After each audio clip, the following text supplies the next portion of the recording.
अस्सलाम वालेकुम मैम। मेरा नाम ज़हाब ख़ान है और मैं ये अस्सलाम वालेकुम मैम। मेरा नाम ज़हाब ख़ान है और मैं ये मैथ असाइनमेंट नंबर 2 बना रहा हूँ वोल्फ्रेम का। मेरा टॉपिक है स्टैटिस्टिक्स एंड एनालिसिस।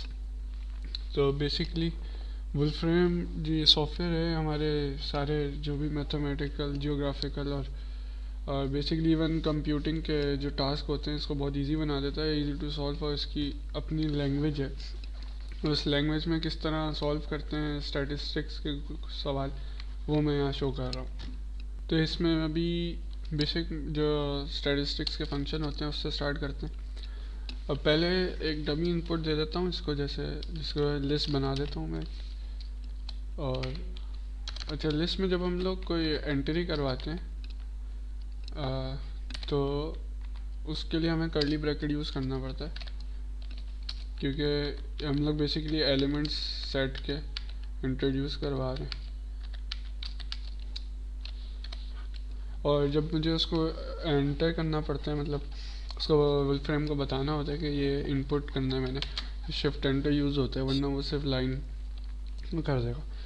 अब जब मैंने इसमें कोई फंक्शन कॉल करना है, अब जैसे ये फंक्शन है तो ये कैपिटल में आता है, और दूसरी चीज़ जो फंक्शन में हम लोग को इनपुट देते हैं तो वो स्क्वायर ब्रैकेट में आता है ताकि वो सॉल्व कर सके।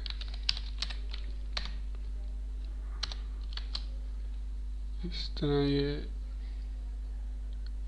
इसने इसका कैलकुलेट करके डिवाइड करके हमें आंसर दे दिया।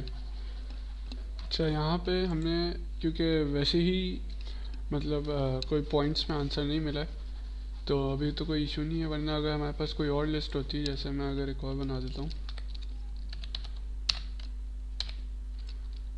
टू, और इसमें कोई नंबर्स डाल देता हूँ जो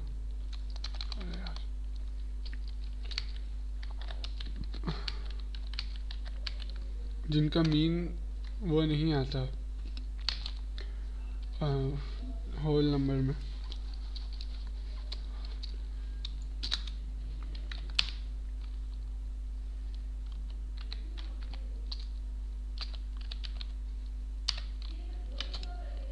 तो इसके लिए हम लोग एक और चीज़ कर सकते हैं। अगर हमें इसका पॉइंट्स में आंसर चाहिए, मैं कैपिटल अगर एन लिख दूँ इसके साथ और उसके फंक्शन में मीन कॉल करूँ,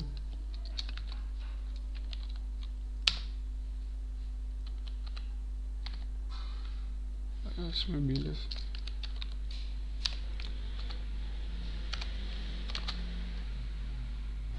तो अब ये मुझे पॉइंट्स में आंसर देगा। इसी तरह अब दूसरा जो बेसिक हमारा फंक्शन है उसको भी अगर मैं इन्हीं दो लिस्ट में मीडियन को भी इम्प्लीमेंट कर देते हैं,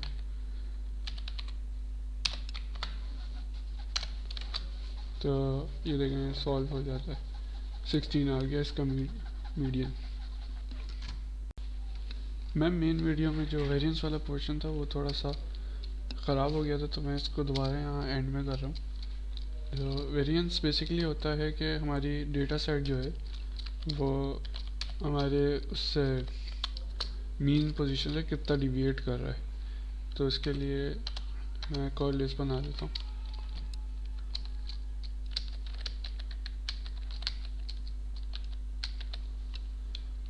इसको इनपुट दे दिया।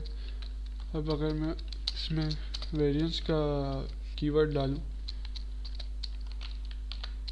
और वही डेटा एंटर करने के लिए मैंने इसमें स्क्वायर ब्रैकेट दिया, तो ये मुझे इसका वेरिएंस निकाल के दे देगा। और अगर मैं इसमें वैसे ही कैपिटल एन की कमांड के अंदर वेरिएंस का हमारा जो सेट है वो कॉपी कर दूँ तो ये हमें पॉइंट्स में आंसर दे देगा। इसका न्यूमेरिकल वैल्यू आ जाती है इस तरह। अब इसी तरह हम लोग इसकी स्टैंडर्ड डिविएशन भी कैलकुलेट कर सकते हैं। स्टैंडर्ड डिविएशन होती क्या है? स्टैंडर्ड डिविएशन होती है बेसिकली मैथमेटिकल फॉर्मूले में बोला जाए तो स्क्वायर रूट ऑफ वेरिएंस होता है, वरना अगर इसकी डेफिनेशन में बोला जाए तो इसकी भी वेरिएंस की तरह की ही डेफिनेशन है, बस थोड़ी सी चेंजिंग ये है कि इसमें होता है कि डिस्पर्जन होती है डेटा सेट की, जो मीन से कितनी डिस्पर्जन हुई हुई है, और वेरिएंस होता है कि उससे कितना डिविएट कर रहा है। तो इसको भी सॉल्व करके मैं दिखा देता हूँ आपको। स्टैंडर्ड डिविएशन का हमने कमांड दी और इसमें लिस्ट कर दी शिफ्ट एंटर, तो ये इस तरह दे देगा। अगर हम लोगों को पॉइंट्स में आंसर चाहिए, इसी को कॉपी करेंगे, कैपिटल एन के अंदर कमांड लिख देंगे ये,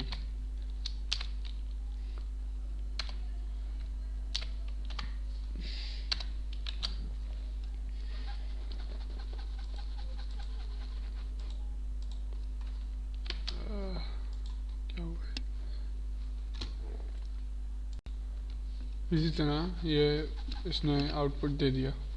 थोड़ा टाइम लिया लेकिन आउटपुट इसका आ गया। अब हम इसमें एक और फंक्शन बड़ी आसानी से सॉल्व कर सकते हैं, जो कि है क्वार्टाइल। अब बेसिकली क्वार्टाइल होता क्या है? क्वार्टाइल होता है कि हम लोग किसी भी स्टैटिस्टिक्स के सवाल को 4 पार्ट में ब्रेक करके सॉल्व करते हैं। अब इसमें 4 पार्ट्स में ब्रेक करते हैं, लेकिन जो हमारे पास वेरिएबल्स होते हैं वो होते हैं Q1, Q2 और Q3, क्योंकि वो डिवीजन पॉइंट्स को वो नोट कर रहे होते हैं। तो ये भी हम लोग इसके लिए पूरा लंबा सा फॉर्मूला करें, Q3 माइनस Q1 करें, इससे बेहतर है कि हम लोग इस पर ईजिली हो जाता है।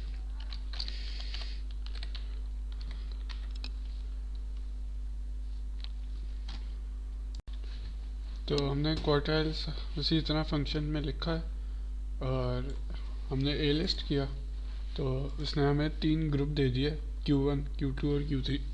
अब Q2 जिसमें बेसिकली होता है वो हमारा मीन ही होता है, क्योंकि वो मिडिल पार्ट में ही आ जाता है। अब इसी तरह एक और जो बहुत ज़रूरी एक फंक्शन होता है स्टैटिस्टिक्स में, वो बेसिकली हमें हर चीज़ ग्राफिकल रिप्रेजेंटेशन से शो करनी पड़ती है। तो इसके लिए सिंपल सा कीवर्ड जो है इसके अंदर वो है कैपिटल पी से प्लॉट। अब प्लॉट हम लोग वैसे तो इसमें 3D में भी कर सकते हैं, लेकिन वो फ़िलहाल नहीं हम जाएंगे, क्योंकि हम लोग अभी तक 2D फंक्शन को सॉल्व कर रहे हैं।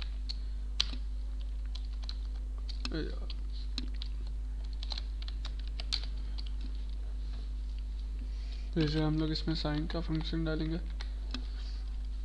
इसको जैसे हम कह देते हैं x, और फिर हम लोगों को इसकी लिमिट्स बतानी पड़ेंगी कि x को हमें कहाँ से कहाँ तक प्लॉट करना है। तो उसके लिए पहले हमें बताना पड़ेगा कि x कॉमा, अब लेट्स से हम कह देते हैं 0 से 10 फिर हम 0, 10, बेसिकली इसका सिंटैक्स है। अच्छा, ब्रैकेट हो गया। अब अगर हम लोग इसको करेंगे तो ये देखेंगे इसने साइन वेव की हमें प्लॉट दिखा दिया। इसी तरह अगर हमारे पास कोई स्टैट्स का सवाल होता है, उसका हमें ग्राफ चाहिए, तो वो भी इसमें बड़ी आसानी से शो हो सकता है। मैम ये थी मेरी प्रेजेंटेशन, जो मेरा टॉपिक था स्टैटिस्टिक्स एंड एनालिसिस। इस पे वुल्फ्रेम को कैसे इम्प्लीमेंट किया जाता है।